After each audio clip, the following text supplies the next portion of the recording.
Hey everyone, welcome back to Data and Donuts. My name's Aaron. I'm here with my friend and colleague, Araba Mensa. Today we're going to talk a little bit about data access. But before we get into our conversation today, I'd like Araba to introduce herself and maybe tell us a little bit about herself.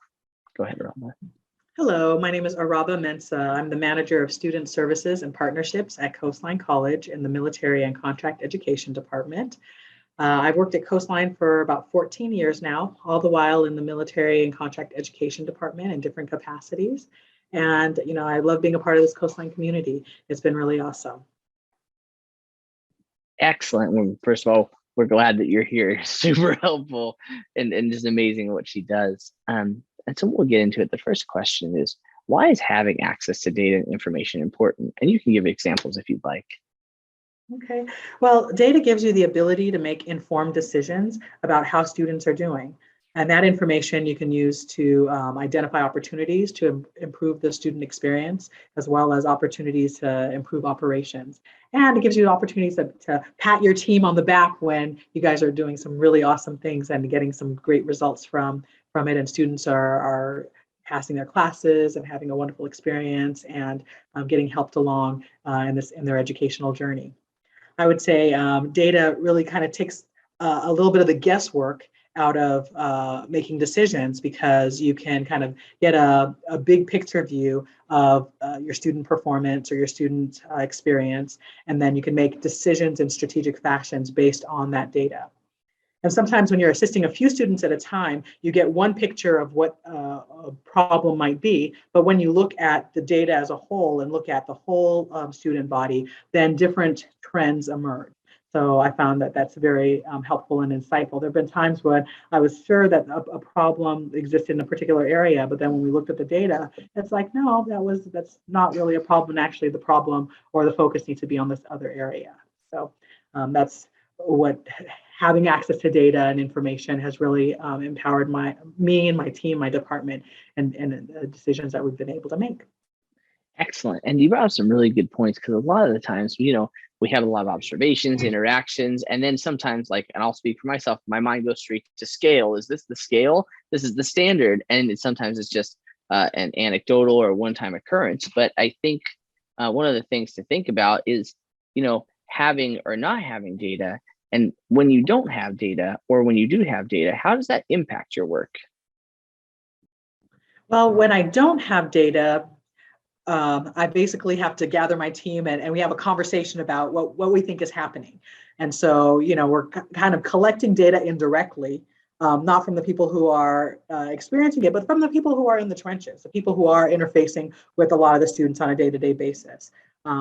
Because I'm, a couple degrees of separation away from most of the students. So I don't always have a sense of what's happening on the ground level. So I definitely have to talk to my team to talk about different things that we're exploring to get their feedback and insight, because oftentimes they're able to share a perspective that I might not have had.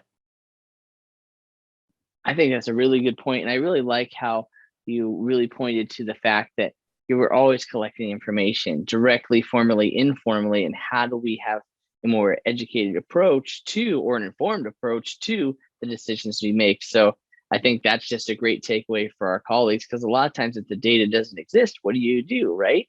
So that's a great suggestion. And so in your experience, how would you recommend colleagues gain access to data and information? Well, I would definitely say reach out to your institutional research department, because they are tremendous resources to you as a manager or you as a staff person, because they know what reports are already built. They know what information is already available at your fingertips. And sometimes it's just a matter of indicating that you need that particular path of information or data source, and they're willing to give that to you, especially if you describe how you plan to use that information, because sometimes the information that you request, there's a different way to get the information that you're seeking. So have a conversation with your research department. And at our college, there are certain reports that we also have to go through our admissions and records team to get access to. So I speak with the manager in that area quite often to talk about what pieces of information I need, because sometimes that information is in our student information system and it's just in a screen that I've never even knew existed. So again, conversations with colleagues is the best way to find out who you need to talk with in order to get particular access. And sometimes you even need to have those conversations to determine what data point would help reveal that particular information that you're seeking. I think that's excellent. I think that goes even beyond just, hey, request data. It's leveraging not just the individuals, maybe your research departments, but then also your colleagues who may be closer to the data, like you mentioned, the missions. I think that's fantastic. And then, being very specific, like you pointed out, because when you're specific, I think when we see what is a question you're trying to answer, how can we collaborate together, and just building that collaborative partnership all the way through. It's probably why you're over partnerships. You're really good at just navigating all of us. So it goes to my last question is, what do you prefer, coffee or tea? That's a really complicated question, actually. I'm kidding. I would say in the morning, coffee, because the caffeine really gives me a boost. But later on in the day, I like the different flavors and nuances of tea quite a bit, and the fact that you can get a lot of different flavors and varieties. So I would say depends on the time of day.